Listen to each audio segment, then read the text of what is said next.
Welcome to Annette on Life, Liberty, and Happiness, a podcast where I talk about the Constitution, politics, history, and pretty much anything else I want to talk about. And since we are sitting here at the end of 2020, a banner year, a dumpster fire of a year, I wanted to go over a few of the things that happened this year, the good, the bad, and the ugly. And then I wanted to share a few stories from people who said that 2020 was awesome. I know, what? Awesome? Now, while it was a really difficult year in a lot of ways, there were lots of great things that happened. And so I want to take you over a few things that happened nationally and then read a few of these stories that people shared with me on Facebook and through email. And if you want to become my friend on Facebook, you can either go to my Annette Talks Facebook page or to my personal page, Annette Mashler Bybee, Bybee. Anyway, so, I think for a lot of us, me included, when I think of 2020, I mostly think of the dreaded virus, the lockdowns, the masks, and the election, and basically just feel like I was put upon all year long. And so there are actually a lot of things that happened as I was looking over CNN Fast Facts, I think it was called. There were a lot of things that happened that I had actually forgotten about because everything seemed to be clouded or overridden by COVID. So I'm just going to go, instead of reading like whole sentences, I'm just going to throw out keywords and it'll cast your mind back to some things that we may have already forgotten about. And then I'll look at these fun stories and we'll end on a high note. All right, so just to take us back through January, we start in January. Impeachment, coronavirus, Kobe Bryant, travel ban, Trump acquitted, first COVID-19 death, Jussie Smollett indicted, Roger Stone sentenced, Harvey Weinstein found guilty, Breonna Taylor fatally shot. Oh, now we're in March, FYI. Biden picks female running mate. CDC recommends to cancel or postpone large events. Trump announces U.S.-Canadian border closing. Trump announces FDA looking at hydrochloroquine. Trump wants to reopen country by Easter. That seems really funny now, doesn't it? $2 trillion stimulus package. Dow records worst start to a year in history. Obama endorses Biden.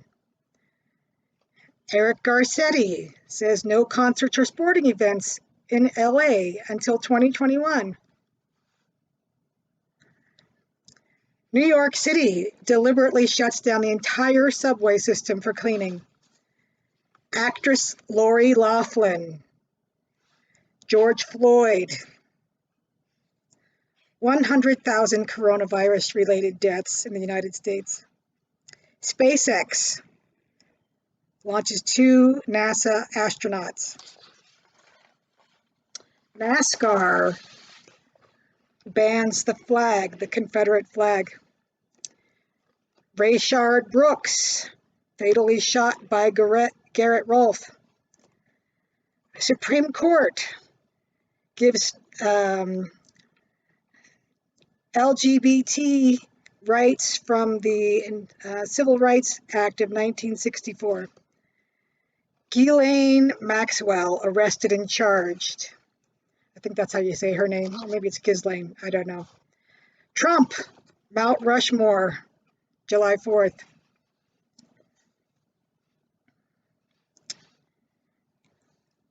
Trump announces formal withdrawal from the WHO. Trump grants clemency to Roger Stone.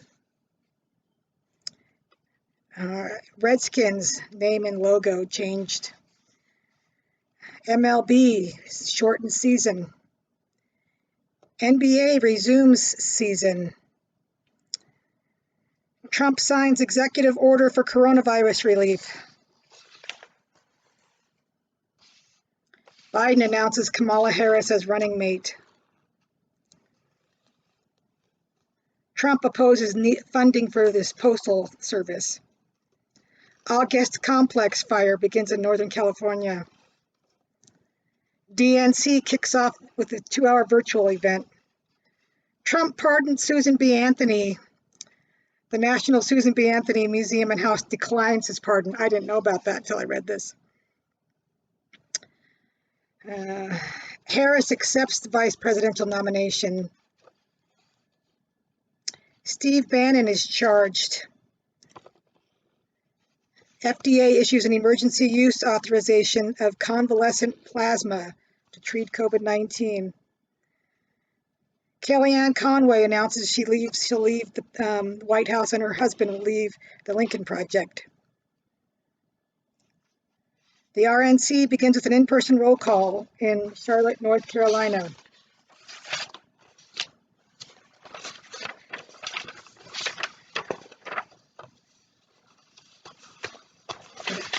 Where's my last page?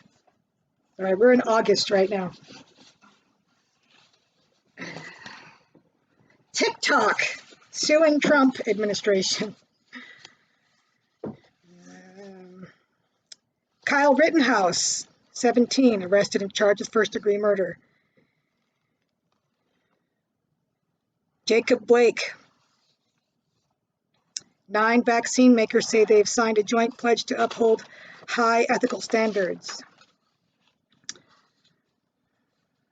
City of Louisville, Kentucky agrees to pay $12 million to Breonna Taylor, her family. Hurricane Sally. The notorious RBG dies. U.S. surpasses 200,000 coronavirus deaths. Trump nominates Amy Coney Barrett to the Supreme Court. First debate between Trump and Biden. The next day, the Commission on Presidential Debates announces it will be making changes to the format. Trump announces that he and Melania both tested positive for corona. 3 days later, Trump is released from Walter Reed. Vice presidential debate takes place at University of Utah. I think the Fly was the main star of that debate. Governor Gretchen Whitmer almost kidnapped. 13 people are charged. Second presidential debate is canceled after Trump declined to do a virtual debate. Hurricane Delta. Trump and Biden hold 2 simultaneous town halls. Second and final presidential debate between Trump and Biden. U.S. Food and Drug Administration approves remdesivir. I don't know if I'm pronouncing that right. Senate Republicans vote to confirm ACB to the Supreme Court. November 7th, days after the election. 7 days after the election, CNN projects Biden is elected. Trump refuses to concede. 2 days later, Pfizer announces an early look at data from its coronavirus vaccine. 2 days. SpaceX craft carrying 4 astronauts launches into outer space. Moderna announces coronavirus vaccine is 94% effective.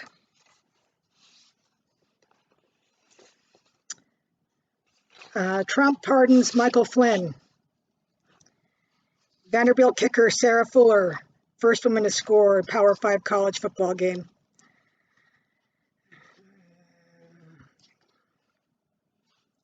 Trump announces 26 new pardons. On December 25th, RV explodes on Nashville's 2nd Avenue. I don't know if we're ever going to know for sure why that happened. And just 2 days ago, Trump signs $2.3 trillion coronavirus relief package. All right, so, and I crossed out a lot of things. I left out a lot. Obviously, there were a lot of things that upset a lot of people. That didn't even talk about all the stuff that happened at state levels, all the lockdowns, all the businesses shut, that closed down. I mean, there was so much that happened this year, but I had forgotten about the SpaceX. I had forgotten a lot of that. So I just wanted to go over those things real quick. And so then I put a call out for some stories, and I asked my Facebook friends what things that they had happened to them that were awesome this year. So I'm going to read a few of the stories, but none of the names. Biggest lessons I learned this year: to let God prevail and faith over fear.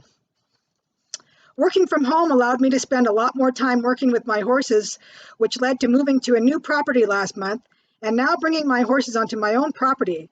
This has been a dream of mine for years, and the odd circumstances of 2020 were what it took to make the dream a reality for me. Previously, I had been boarding my horses for years. I also lost my job of 14 years earlier this year, but was able to find a new one in about 5 months. During the time off, I was able to travel to Washington twice for both of my parents' 75th birthdays. So having the time off was a blessing in many ways.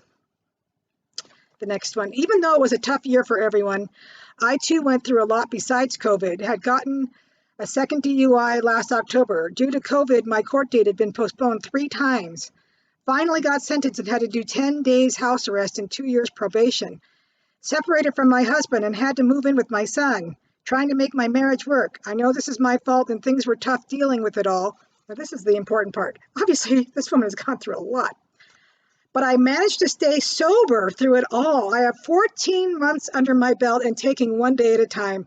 Never once through this so-called pandemic have I ever thought about drinking. Feel better than ever. I think that's amazing. And then another one: 2020 has been one of the best years of my life, and I've had several other people say the same thing. For our family, it was the best year financially, and it gave me lots of extra time to reflect and make decisions from a truly authentic place. My business is a Zoom-based biz, even before COVID, which of course helps people be willing to try it out and not use technology as an excuse.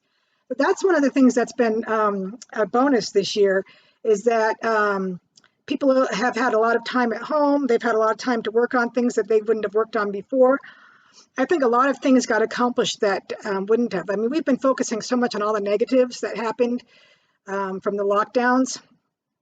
But there were also positives for people. And so you need to always remember that even when things are very difficult, a lot of times when things are very difficult, we're given an added measure of strength, peace, an added portion of the spirit.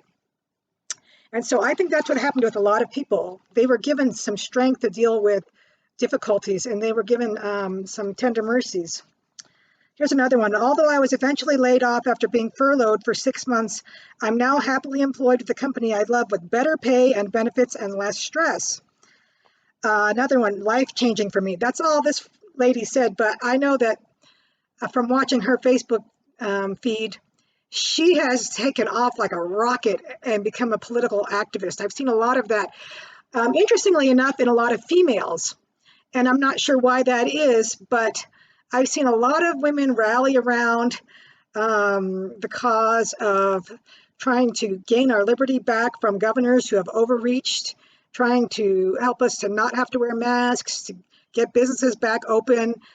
So it's been really interesting to watch people just galvanized into action. It's quite inspiring, actually. Another story: I published 7 novels this year. It's been a goal of mine for 25 years, and it finally happened.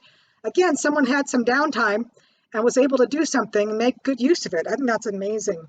I asked him a question and I said, you didn't write all those this year, did you? He said, no, but he was able to finish them. He hadn't. Another lady: 2020 was awesome for me because I let faith overcome fear. In the process, I recognized specific answers to prayers and blessings, married the man promised in those blessings, moved halfway across the country, and am now learning, living, and loving in Zion. I've seen a lot of people get together. To me, the beginning of the year, I had a lot of virtual dates, and so things were happening. And then, I don't know, somewhere around the halfway point, it just my love life took a total nosedive. So that was not one of my bonuses. But I saw a lot of people get married this year. I saw a lot of people meet people this year. So there was stuff happening for people. Here's another one. 2020 was amazing for me in many ways. I met Annette. Of course, that's always bonus. I've also expanded the number of friends I spend time with. I have been gainfully employed and I was given the teaching assignments I wanted. I spend less time commuting to work because I work from home. I normally spend 90 minutes a day driving. I have more time to be with family and friends. I think that's really a huge one. A lot of working from home for people that were blessed enough to work from home. And I was one of those, even though I griped a lot about having to homeschool. Being able to work from home all year has been a blessing because I didn't have the problems that a lot of people had with trying to work during this time outside of home. Another story, I fixed issues I buried my whole life. It was a life-changing year for our nation, but for me personally, I started working, but for me personally, 2020 was awesome for me with new opportunities I found. Okay, I'm trying not to confuse stories here. I think this is the same one. Yeah, okay. I left my job in special education to volunteer with oh no, that's a different story. Sorry, I think this one ended with, it was a life-changing year for our nation, but for me personally, either I cut it off or that was the end of it. Anyway, another one, I started working from home, best commute and dress standards ever, and I was blessed to keep my job while so many others lost theirs. Discovering my own chutzpah and defying authority and lunatic restrictions. I had the same kind of interesting thing happen. Because of my podcast, obviously, I did a lot of speaking out against a lot of the unconstitutional measures. Also, though, I found myself being civilly disobedient to quite a few because it was just so obvious that some of these measures were ridiculous, like locking down playgrounds. Especially at the beginning, just so many dumb things. Having to wear masks or being told to wear masks everywhere. I wasn't wearing them until the stores started requiring it. Because when it was just a suggestion, no. Okay, and this story goes on. Hearing the president of the Church of Jesus Christ of Latter-day Saints specifically address preparation for the second coming. It gives meaning to all the tribulations we're going through and going to go through. 2020 seems to me like one of those chocolate sampler boxes confectioners make, a little bit of each candy the company makes. We had a little famine, a little pestilence, a little adverse weather, a little civil unrest, a little economic recession, a little plague, a little earthquake. This year is the practice run for the real deal. I also friended a lot of strangers on social media, including you, Annette. So, of course, again, he's happy about that. I want to mention, though, that I agree that this year was a practice run. I did an episode on the second coming earlier in the year that you might want to go back and listen to, and then go listen to Jody Stoddard's second coming video. It's like 2.5 hours or something. It's really long, but really eye-opening. Obviously, she's just making guesses, but it makes sense to me that 2020 would be a foreshadowing, a warning, a practice run for the real troubles that are probably coming in the next few years. So, and just so you know, I already did an episode on preparation for natural disasters, or actually any disasters. Could be man-made as well. And I'm going to be airing that in a week. And after doing that episode, I realized that I needed to do at least a few more. So that's going to be a theme for this podcast this year. Not doing it every week because we're going to have some fun too. But I'm going to be doing episodes to help us prepare for more stuff that could be coming. That is coming. We know it's coming. We're in the last days. So we need to get prepared spiritually, physically, financially, mentally, and I'm going to help with that. So anyway, okay, next story. I had lots of work. People did home remodels in their new spare time. Yeah, I know lots of people are working on home projects. The construction folks are rolling in it. So some industries are doing really well. Met my sweetheart, not married yet, but it's looking good. And I've been following this friend. I think he's probably right. I would be shocked if there wasn't an engagement announcement soon. Next story. I started getting therapy in May of this year. Therapy had been a long time coming and very much needed. I've been getting therapy prior to now, but the technique that is being used to help me is called brain spotting. It reduces or eliminates trauma by neutralizing the emotion or at least making it less traumatic. It's not a perfect science, but I have noticed things that don't bother me like they have before. It has been very helpful and awesome. If you have heard of EMDR, it's a similar idea to that. I have heard of EMDR, and I've heard it's really good. I had not heard of brain spotting. They both sound interesting, so I'm glad for this friend. Next story. I and my business were featured on Good Morning America and gifted $10,000 from Scotch Brand. They've been on a mission to help small business owners during the pandemic. I think that's awesome as well. It's really great to see the people that have stepped up to help those in need. That's another one of the awesome byproducts. When things are really difficult, there is an opportunity for people to step up and serve. And as we all know, that service is one of those joy-producing activities. And so if you haven't had a chance to get out there and serve, I highly recommend it.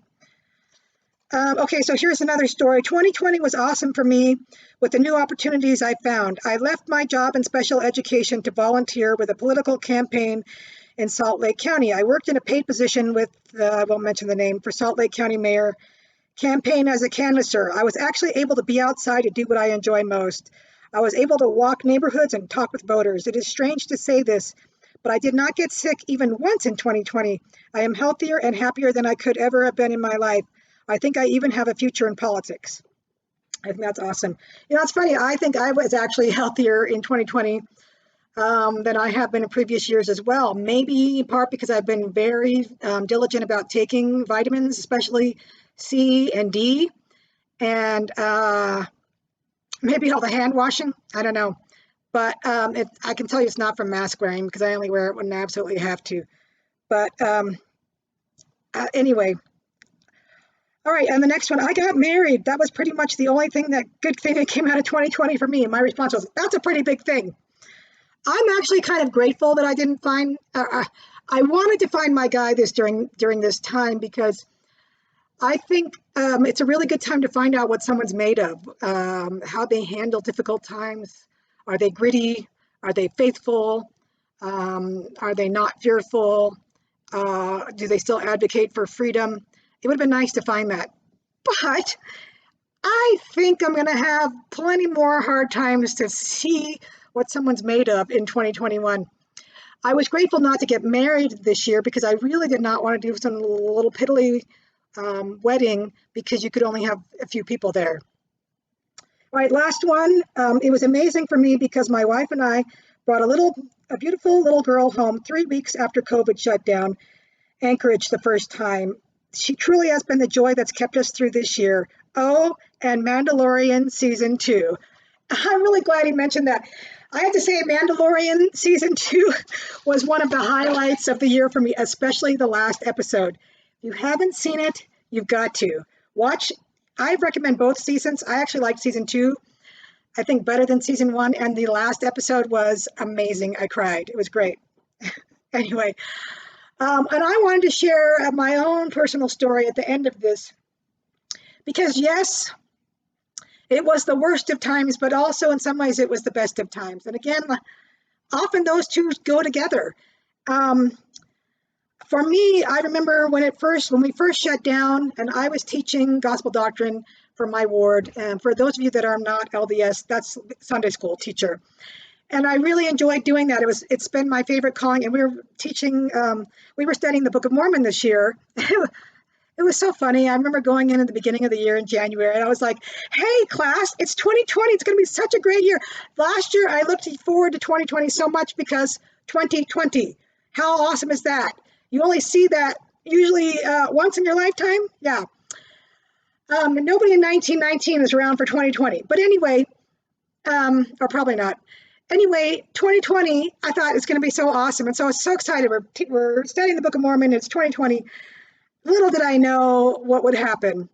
But anyway, I remember in March when everything shut down and church shut down, and they said and I was sitting there, I was sitting on the edge of my tub in my bathroom. I don't know what I was doing, but I was thinking, and I said, man, I'm so bummed that I'm not going to teach gospel doctrine for a while. And immediately the Spirit told me, yes, you are. You're just going to teach it on Facebook instead. And I was like, what? So I offered to my bishop to teach gospel doctrine on Zoom somehow to our ward, and he never took me up on that.